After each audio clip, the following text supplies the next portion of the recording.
இத கேட்டதுல இருந்து ஃபீல் பண்ணிக்கிட்டே இருக்கான் தெரியுமா? ஆமா நீ அண்ணன் இவ்வளவு ரிஸ்க் எடுப்பாருன்னு நாங்க யாருமே எதிர்பார்க்கல. அது எவ்வளவு பெரிய வேலை தெரியுமா? இந்த பக்கம் குத்தி அந்த பக்கம் அப்படியே வெளியே இழுத்திருக்காங்க. அதோட வெயிட்ட அந்த சதை தாங்கு மாமா. சின்ன முள்ளு குத்துனாலே என் புள்ள தாங்க மாட்டான். இப்போ அவ்வளோ பெரிய வேலை. அவரு ஏற்கனவே ஹார்ட் பேஷண்ட். அதுலயும் 4-5 நாளா சோறு தண்ணி இல்லாம படுக்க பாய் கூட இல்லாம எங்க அண்ணனுக்கு அப்படி என்ன தலையெழுத்து இருக்கு? கோயில்ல இருந்து விரதம் இருந்து நேர்த்தி கடன் செஞ்சு வேண்டுதல் பண்ணா எல்லாருக்கும் எல்லாம் கிடைச்சிருமா? நான் சாமியை பத்தி தப்பா பேசல. அப்படி கிடைக்கிற மாதிரி இருந்தா ஒருத்தனும் எந்த வேலைக்கும் போக மாட்டான். கோயில்ல படுத்து கடந்தே தனக்கு வேண்டியது எல்லாமே நேர்த்தி கடன் செஞ்சு வாங்கிட்டு வந்துருவான். இப்பவும் நான் ஒன்னும் கடவுளை தப்பா சொல்லல. கோயிலுக்கு போங்க, சாமியை கும்பிடுங்க, உங்க கடமையை செய்யுங்க, எல்லாம் தானா நடக்கும்ல. இப்ப என்ன பண்ணணும்னு சொல்றீங்க? சரி வாங்க எல்லாரும் கிளம்பி கோயிலுக்கு போய் அவங்கள கூட்டு வந்துடலாம். ஐயோ இங்க பாருங்க, இன்னும் 2 நாள் தாங்க. அவங்க முடிச்சிட்டு வீட்டுக்கு வந்துட்டுமே. 2 நாளா? 2 நாள்ல அவங்களுக்கு ஏதாவது ஒண்ணு ஆயிடுச்சுன்னா? அதெல்லாம் எதுவுமே ஆகாதுங்க.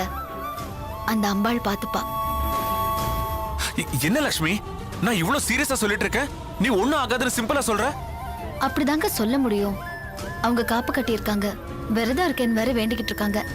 அது பாதியிலே நினைச்சுன்னா அம்பாளோட கோவத்துக்கு ஆளாயிடுவாங்க. இப்ப அவங்க கஷ்டப்படுறாங்கன்னா அந்த கஷ்டத்தை விட அதுக்கப்புறம் 100 மடங்கு கஷ்டத்தை அனுபவிக்க வேண்டி வரும். அது மட்டும் இல்லாம இது நம்பிக்கை சார்ந்த விஷயம். நம்பிக்கையோடு செய்யற காரியம் கண்டிப்பா நடக்கும். பல்ல கடிச்சுக்கிட்டு இன்னும் 2 நாள் பொறுத்துக்கலாமே, நிச்சயமா அதுக்கு பலன் கிடைக்கும். சரி, இதுக்கு பதிலா நீங்க எனக்கு என்ன தண்டனை கொடுத்தாலும் நான் அதை ஏத்துக்கிறேன். வெற்றி, எனக்கு அக்கா மேல நம்பிக்கை இருக்கு. அக்காவுக்கு அம்பாள் மேல நம்பிக்கை இருக்கு. அம்பாள் தன்னை நம்புறவங்கள நிச்சயமா காப்பாத்துவா. நம்புங்க.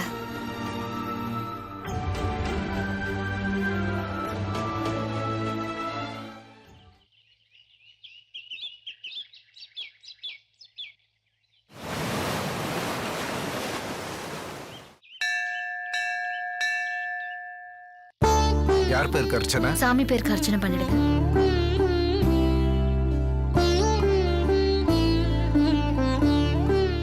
என்ன உன் பேருக்கு அர்ச்சனை பண்றேன்னு பாக்குறியா?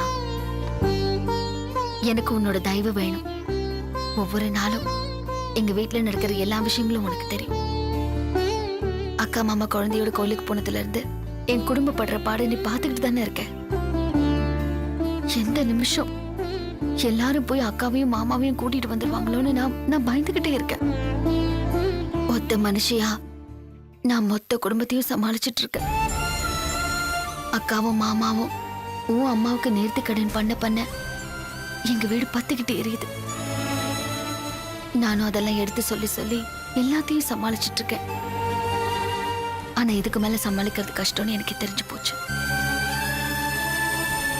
அதான் உன்கிட்ட உதவி கேட்டு வந்து நிக்கிறேன்.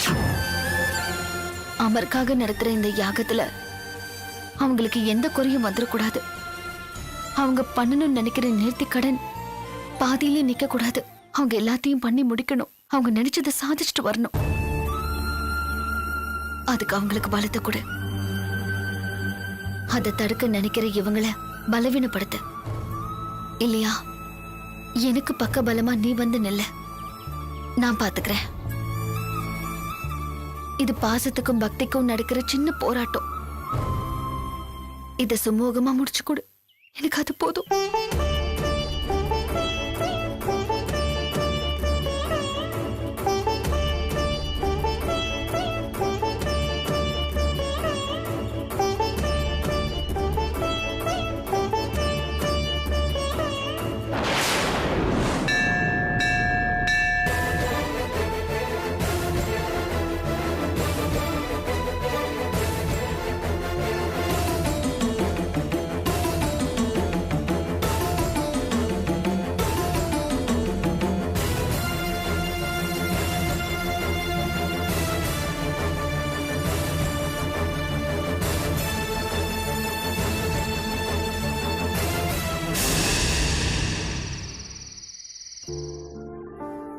என்னத்த கூப்பிட்டீங்களா?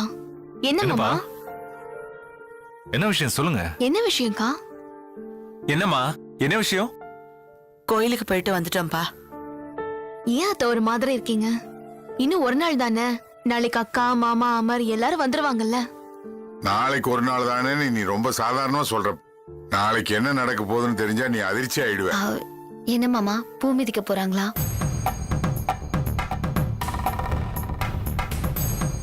உனக்கு எப்படிம்மா தெரியும்? என்ன மாமா, 7 நாள் திருவிழால பூ மிதிக்கிறது தானே கடைசி திருவிழா. 7 நாளுங்கிறது ஒரு யுகம் மாதிரி ஆயிடுச்சுமா. முதல் நாள் குறிகேக்க ஆரம்பிச்சு தீச்சட்டி, கரகம், அங்க பிரதர்ஷனம், அடி பிரதர்ஷனம், பொங்கல், அழகுன்னு இப்படி எல்லாத்தையும் பண்ணி முடிச்சிட்டு தேனி இப்ப தீ மிதிக்க போறேன்னு சொல்றா. மா, என்ன விளையாடுறாங்களா அவங்க? தார் ரோட்ல வெறும் கால நடக்கிறதே கஷ்டம். தீ எப்படி மதிக்க போறாங்க? ஆமா அத்த, அணிஞ்சு போன தீக்குச்சியை தெரியாம மிதிச்சிட்டாலே 4 நாளைக்கு எரியும். நடக்கவே முடியாது. இதுல தீ மிதிக்கணும்னா ஒரு 10-12 அடி இருக்கும்ல. காலு என்ன ஆகும் அத்த? நடக்கவே முடியாது. இந்த 6 நாள் அவங்க பண்ண நேர்த்தி கடனே போதும். 7வது நாளைக்கு ஏதாவது பரிகாரம் பண்ண சொல்லிட்டு கூட்டிட்டு வந்துடலாமா? இதை இன்னும் ஒரு நாள் தானேன்னு விட்டுற முடியாதுமா. பக்திக்கு ஒரு அளவு இருக்குல்ல. அண்ணே வாங்கண்ணே, நாம 2 பேரும் அவங்களை கூட்டிட்டு வந்துடலாம். இந்த விஷயத்துல நாங்க யார் பேச்சையும் கேட்க போறது இல்ல. அவங்க தீ மிதிக்க கூடாது, அவ்வளவுதான். முடிச்சிட்டு வரட்டும் விடு. அண்ணே என்னண்ணே நீங்களும் இப்படி பேசுறீங்க?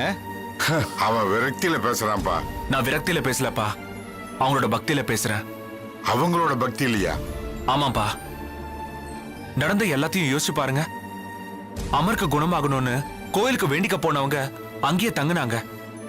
அடுத்தடுத்து நேர்த்தி கடனும் பண்ணிக்கிட்டு இருக்காங்க. அப்புறம் வெட்ட வெளியில படுத்து பழக்கம் இல்ல, ஆனாலும் படுத்து தூங்கிட்டு இருக்காங்க. தீச்சட்டி எடுத்து பழக்கம் இல்ல, ஆனாலும் எடுத்தாங்க. அவங்களுக்கு எதுவும் ஆகலையே. அழகு குத்திக்கிட்ட அண்ணன் அங்க நல்லதானே இருக்காரு. அமர் எழுந்து நடக்கலையே தவிர இது எல்லாத்தையும் தாங்கிக்கிட்டு அங்க சந்தோஷமா தானே இருக்கான்.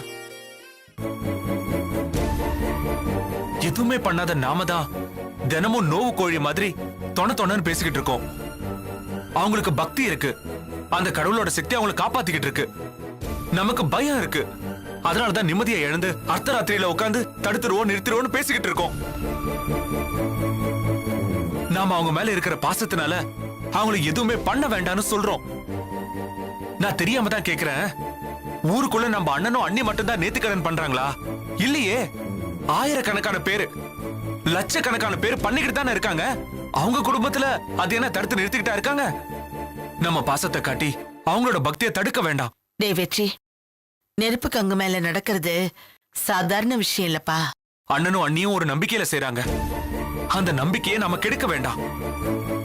தெய்வத்தோட அருள் அவங்களுக்கு இருக்கிறதுனாலதான் அவங்க இது எல்லாத்தையுமே செய்றாங்க. நாளைக்கு நாம எல்லாரும் குடும்பத்தோட கோயிலுக்கு போலாம். அண்ணா அதுக்கு இல்லண்ணே. சக்தி, அவர் இப்படி மனசு மாதிரி பேசுறாருன்னா அதுக்கு காரணமே அந்த அம்பாள் தான். அந்த அம்பாளோட சக்தியை நாளைக்கு நம்ம பார்க்க தானே போறோம். அவங்களால அது முடியாதுக்கா. முடியும் அனு, நம்பிக்கை தான் வாழ்க்கை. நம்பிக்கை இல்லாத வெற்றிக்கு நம்பிக்கை வந்திருக்கு. நீங்க எல்லாம் தினமும் கோயிலுக்கு போயிட்டு வந்தீங்க. அவங்கள கோயிலுக்கு போக சொன்னா நான் வந்தனா? இல்லையே. 6 நாள் நான் உன் கோயிலுக்கு வரமாட்டேன், 7வது நாள் தான் வருவேன். அன்னைக்கு தேனக்காவோட கோரிக்கையை நிறைவேற்றி தரணும்னு அம்பாள் கிட்ட நான் வேண்டுதல் வச்சிருக்கேன். அதான் நானும் நம்பிக்கையோட இருக்கேன். தேங்க்ஸ் வெற்றி.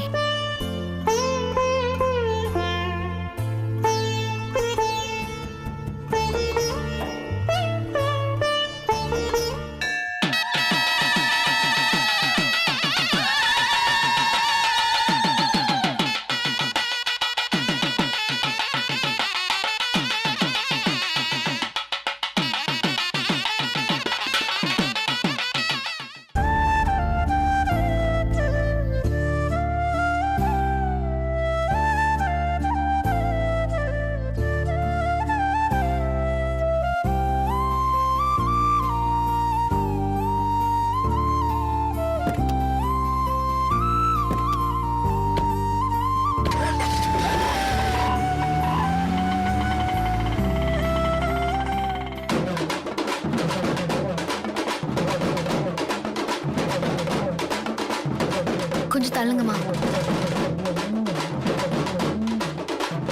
என்ன அவங்களை காணோம்? லக்ஷ்மி ஆ? எங்க இருக்காங்க? கொஞ்சம் தள்ளுங்கம்மா.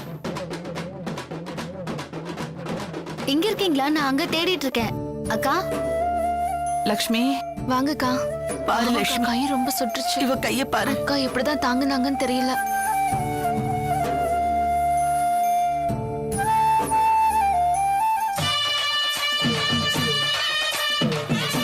ஓம் சக்தி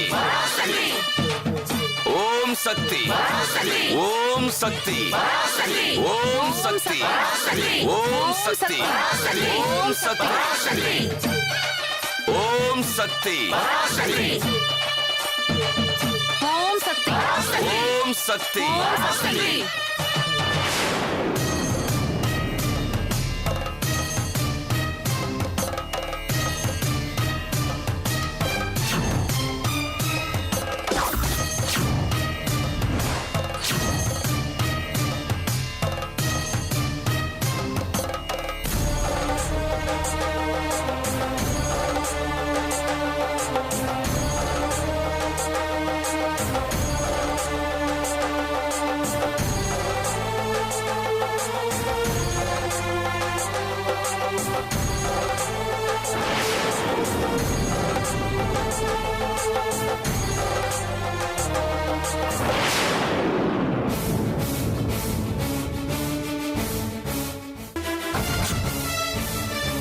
என்ன வேணும் உனக்கு?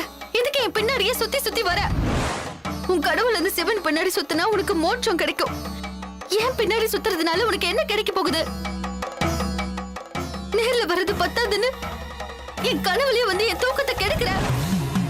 இப்ப நடக்கிற எல்லா பிரச்சனைக்கும் நீதான் காரணம்னு எனக்கு நல்லாவே தெரியும். ஆட்டை கடிச்சு மாட்டை கடிச்சு கடைசியில மனுஷனை கடிக்கிற மாதிரி என்ன விட்டுட்டு இப்ப என் குடும்பத்தை புடிச்சிட்டல்ல? இது பாரு, தயவு செஞ்சு போயிடு. என் குடும்பத்தை நிம்மதியா விட்டுட்டு போயிடு. என் வாழ்க்கையில நீ மறுபடியும் வரவே வராத. நீ எவ்வளவு பெரிய மோசமான காரியத்தை பண்ணிருக்கேன்னு தெரியுமா? பிஞ்சு குழந்தை, அந்த குழந்தையை போய் தண்டிச்சிருக்கியே, அது உனக்கு என்ன பாவம் செஞ்சுச்சு சொல்லு. அவன் நடக்க முடியாம போனதுக்கு நீதான் காரணம்னு எனக்கு நல்லாவே தெரியும். எனக்கு தெரியாதுன்னு நினைக்கிறியா? அந்த டாக்டர் பண்ண ஆபரேஷன் இது வரைக்கும் ஃபெயிலியர் ஆனதே கிடையாது. நீ நுழைஞ்சதுனாலதான் எங்க அம்மனோட ஆபரேஷனே ஃபெயிலியர் ஆயிடுச்சு. நான் என்ன செய்யணும்? எனக்கு எதுக்கு நெருக்கடி கொடுக்கற? இது பாரு, உன் நெருக்கடிக்கெல்லாம் நான் பயப்பட மாட்டேன். வா வான்னு கூப்பிடுறியே, எங்க கூப்பிட்டுக்கிட்டு இருக்க? மறந்து போன ஜென்மத்துக்கு என்ன கூப்பிடுறியா? வாழ்ந்துட்டு இருக்கிற இந்த ஜென்மத்துக்கு நான் என்ன பதில் சொல்லுவேன்? என் குடும்பத்தை அம்மாவை விட்டுட்டு வர சொல்றியா? சொல்லு. இருக்கிற பிரச்சனை பத்தாதுன்னு நடக்க போற எல்லாத்தையும் காமிச்சு எதுக்கு என்ன இப்படி டார்ச்சர் பண்ற? இது பாரு, வேண்டாம். எனக்கு எந்த பவரும் வேண்டாம். எனக்கு எந்த அவஸ்தையும் வேண்டாம். எதுக்கு இதெல்லாம்? இனிமே என் வாழ்க்கையில வராத. இது பாரு, இங்க தேனக்கா நேர்த்தி கடன் முடிக்கிறதுல நீ ஏதாவது வில்லங்க பண்ண நான் சும்மா இருக்க மாட்டேன். எங்க இருந்தாலும் உன்னை தேடி வந்து நான் உன்னில் என்ன பண்ணுவேன்? அக்கா தீ மிதிப்பா, நான் தீ குளிப்பேன், சென்னியை நான் அழிச்சுக்குவேன். நீ யார வந்து கூப்பிடுறேன்னு நான் பாக்குறேன்.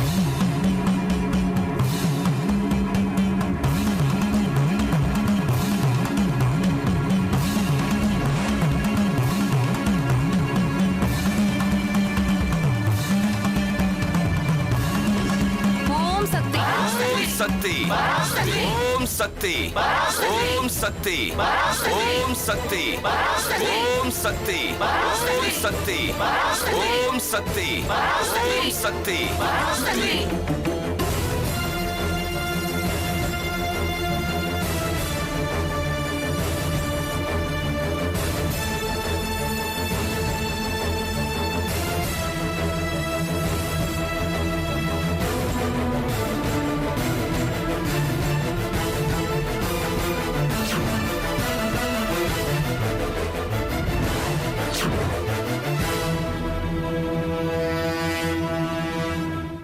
சக்தி. ஓம் சக்தி என்னாச்சு?